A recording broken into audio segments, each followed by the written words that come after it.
Hi, my name is Brian Walsh. I'm the co-founder of Exerceo. Today we're going to cover the best practices as well as some tips for acing your next technical interview. A good interview isn't just about evaluating a candidate's technical skills, it's about getting to know them.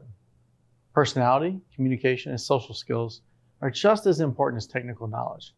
Hiring managers are looking for all these skills combined. That's not to say you need to be perfect, but we always want to be working to better ourselves. An ideal candidate is confident, honest, curious, cooperative, and positive. Think of it this way: if you're looking to pay someone to complete a task for you, aren't these the traits you look for in a teammate? Let's dive into some specifics. There's a fine line between arrogance and confidence, and it's important to know the difference. Let's look at 2 responses to a possible interview question. What does the transient keyword in Java mean? I think it's a reserved word that might be used with serialized objects that do something where they ignore a field. Let's try that again, this time with a little more confidence. What does the transient keyword in Java mean? The transient keyword identifies fields which aren't stored during serialization. Much better. Which of these 2 candidates do you think they want to hire? The first candidate technically got the question right. However, the second candidate demonstrated an understanding of the question and presented their answer with confidence. The goal should be to present your answer in a way that lets the interviewer know you have the knowledge and the experience to solve their problems. While it's important to portray confidence, it's best not to overreach. It's easy for interviewers to clock when you don't have the knowledge to back up your answers. Instead, be honest. Interviewers don't expect you to know everything, but they do want to see that you're resourceful. Let the interviewer know that you're ambitious and capable of working through problems using one of these approaches. I'm sorry, I'm not familiar with that technology. However, I would be really interested in learning more. Would the project have opportunities for me to get some hands-on experience? I can't remember the exact name off the top of my head, but I'm sure I could find the answer in the project documentation. Both answers are great ways to approach a topic you lack experience in. The first shows a drive to learn and that you believe this opportunity brings value to both parties. The second shows problem-solving skills and that roadblocks aren't a deterrent to you completing your goal. Every topic you bring up opens the door for the interviewer to ask you questions. So try to only engage topics which you are prepared to discuss. When an ideal candidate is faced with a question they don't know the answer to, they should be driven to learn the solution. Interviewers are trying to find candidates with desire to learn and grow. If you find you've run into such a question, take the time and write it down. Don't be embarrassed about it either.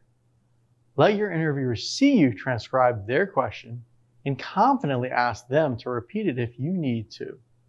This not only shows that you can take initiative and care about your career, but it lets the interviewer know you value their input.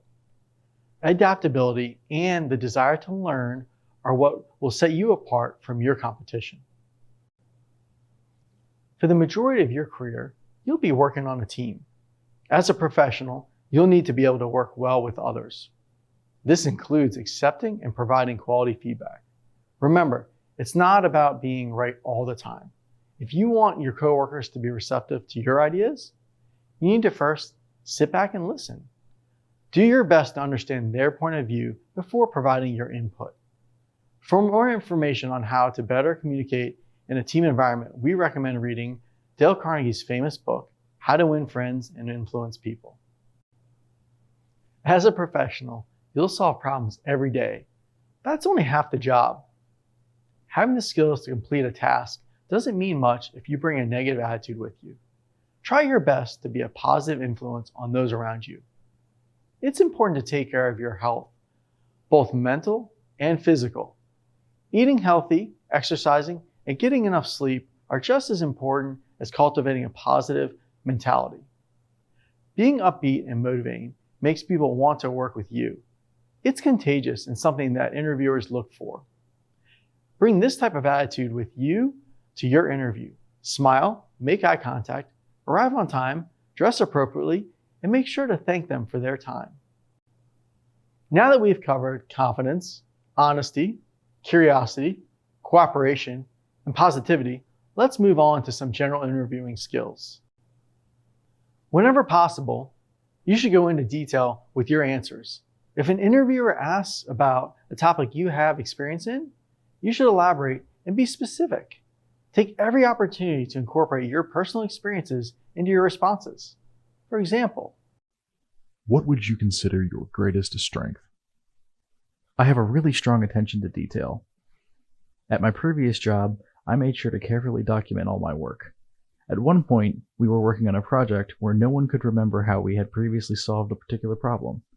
But, with a quick flip through my notes, I was able to find the answer and save us a boatload of time. use opportunities like this to demonstrate your technical knowledge. We're actually about to start a project that incorporates a lot of Java. That's great. During my senior year, I had a massive project using mostly Java. We created a routing algorithm using concepts from our data structures class, as well as IP address integer math. I learned a lot, and I managed to get an A in the class. You should be prepared for different interview styles. The most common method, and let's be honest, the most uncomfortable, is a simple question and answer interview. If possible, you can try and turn the interview into a flowing conversation. While not all interviewers are capable of this, it's more comfortable and will allow you more opportunities to sell them on your personality and experience. If you haven't been on an interview in a long time, set up a mock interview. One of the biggest hurdles in the interview process is reorienting from your day-to-day skill set to sales. Your goal is to sell them on the idea that you are the person that will solve their specific problems. Mock interviews allow you to work out the kinks of your pitch, raise your confidence in your answers, and reduce your nerves when you feel like you're selling yourself.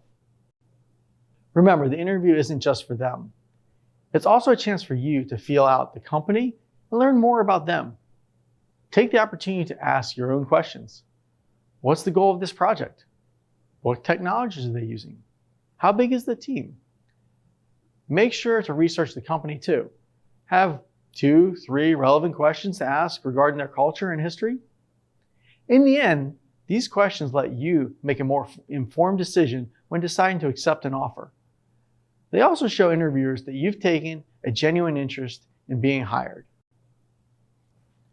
We've talked at length about giving detailed explanations regarding knowledge and experience.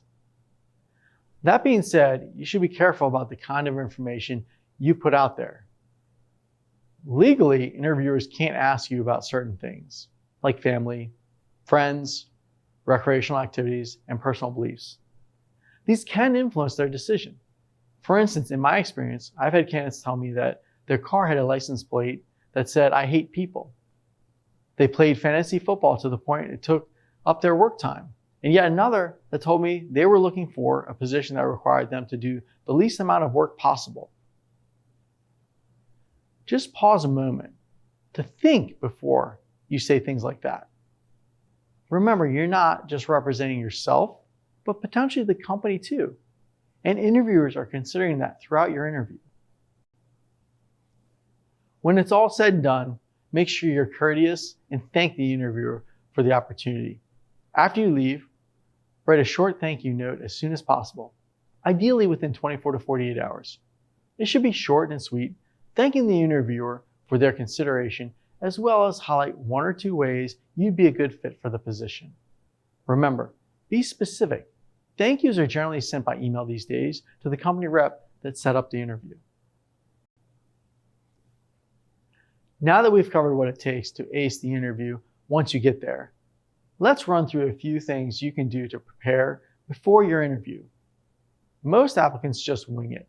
Keep in mind that during an interview, you've changed from your day-to-day role to sales. The product you're selling is yourself, so it's important to get ready. Prepare and practice an elevator pitch. Have one for each of the most recent experiences on your resume. These are 30-second sales pitches that start with general context and then gradually ease into the details as they go along. A great elevator pitch should get you smiling and excited as you describe your accomplishments in enough detail to properly demonstrate your skills. There's a handful of common questions you'll be presented with in interviews. Having some answers memorized will keep you from having to pause and think in the moment. Make sure to stay honest though. You don't want to sell yourself on skills that you don't have. Being comfortable in an interview setting is the best way to show that you're a strong candidate. So we've covered a lot. Let's quickly run through everything we just learned. There's a fine line between confidence and arrogance.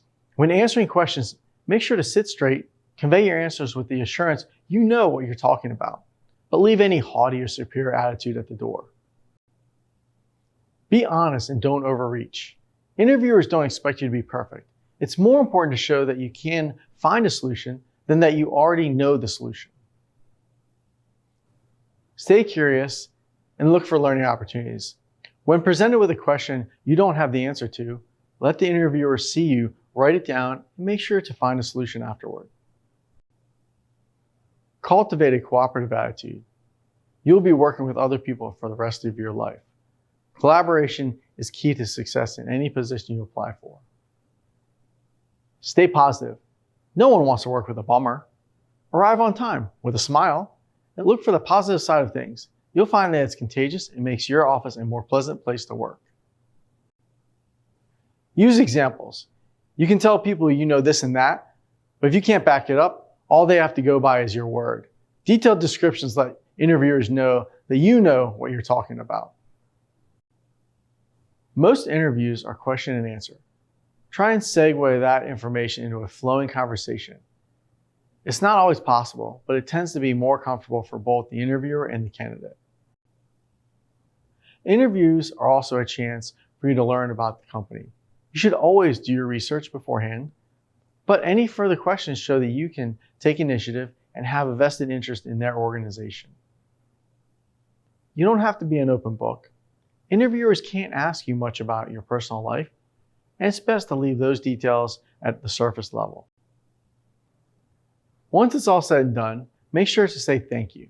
A short and sweet note a day or so after the interview is a great way to stand out among the other candidates.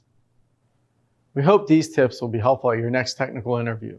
Exerceo's goal is to bring learning into the everyday life.